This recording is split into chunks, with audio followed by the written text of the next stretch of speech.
I do want to talk a little bit about LeBron and the Lakers. We have not spent a ton of time on the Lakers this season, but I think as LeBron approaches the all-time scoring record, we should acknowledge the season he's having. So he's 315 points away from Kareem Abdul-Jabbar for the all-time leading scoring record on his current pace. He's going to do that in the next 10 or 11 games. Right now, he's averaging 29.7 points, 8.4 rebounds, 7 assists, playing 36 minutes a night and shooting 51% from the field.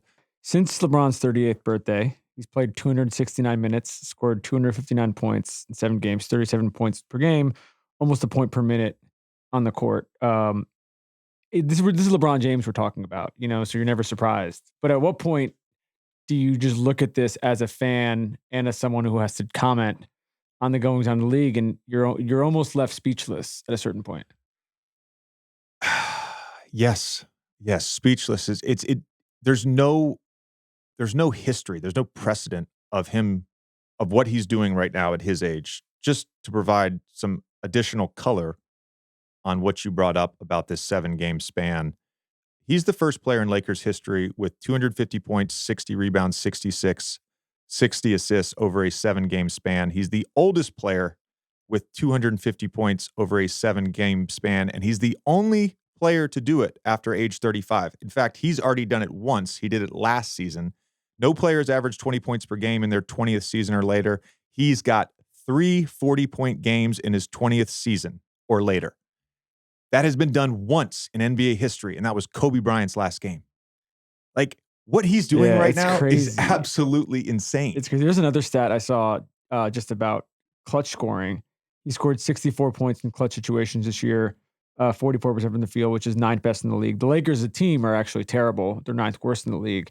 And so it is a little bit of and I think we should focus on him more than the team. I do have one question about the team, but there is a little bit of this guy is literally doing every single thing that he can do to will them into the playoffs. I forgot one. For all the MJ, LeBron GOAT talk. So not going on seasons and going by age, he's the second player in NBA history with multiple 45-point games at age 38. MJ is the only other person to do that, which is incredible. Insane. I have one before we get to some more Bron stuff. I have one Lakers question for you. Yep. The team is currently 30th three-pointers made in the league. AD does seem like he's coming back pretty soon in the next couple of weeks. Their record, since 19 is pretty stark when he plays versus when he doesn't play. Is this a team that and we talked about this a little bit a couple of weeks ago when we were going through the trade, sort of trade destinations. Are they a shooter away from actually being able to make a real run? Because if LeBron is playing at this level, we know how AD was playing before he got hurt. It doesn't actually seem like as sort of shaky as the rest of the group has been. It doesn't seem like they need to go make a swing for some big star. It's almost like they need somebody who can just shoot 40% from 3 and hit them when, which by the way, look at every good team LeBron has been on. He's had a guy like that. It's crazy that they don't have it. Which is why I said last week on the Old Man of the Three Things, our exclusive show to Amazon Music, that Bogdanovich makes a lot of sense. He's having a great season this year in Detroit. He's got a very favorable contract based on his production. He's a guy that I think fits right in with that team. I don't know, though. I'll be honest. I don't know that they're a shooter away from being a contender. I think they're shooting away, if that makes sense.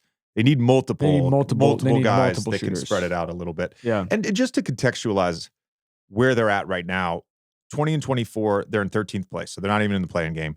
They're just 3 games back in the loss column of Dallas. And you look at the teams ahead of them. Phoenix at 12. They've been a mess lately since Devin Booker's been out. Portland has been very inconsistent. They're at 11. OKC, upstart team, they're at 10. They're in the play-in tournament right now. Minnesota has struggled at times.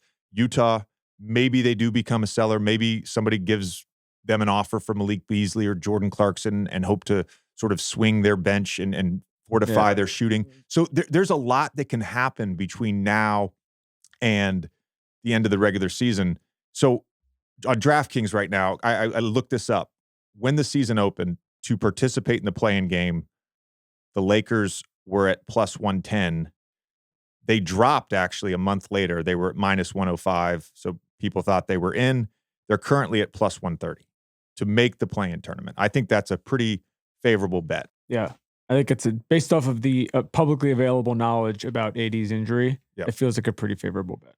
Here's a sneaky one for you. I got this. This is a sneaky one. Let's paint a picture. Let's paint a picture. I know where here this is going. of a lot of what ifs.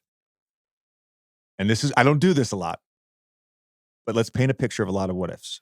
What if they do make a couple trades? What if they do end up in the top 5 in the Western Conference? All of a sudden, we've got to add another name to the MVP conversation, which is very deep right now. There's a lot of people in that conversation. There's a lot of people in that conversation. When the season started, Bron was at plus 2,200 for MVP. He's right now at plus 14,000. If you think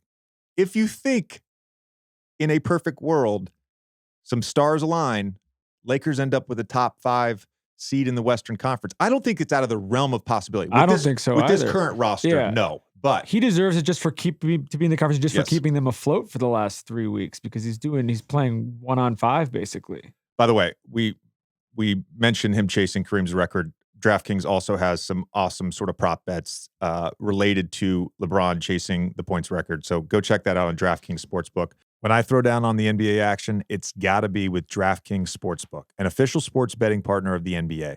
Take a shot at an even bigger payout with DraftKings Friday Night Favorites. All you have to do is download the DraftKings Sportsbook app using code JJ, opt in, and place a 2-leg pregame moneyline parlay, and you'll get a 50% profit boost. Only at DraftKings Sportsbook with code JJ. Minimum age and eligibility restrictions apply. See show notes for details.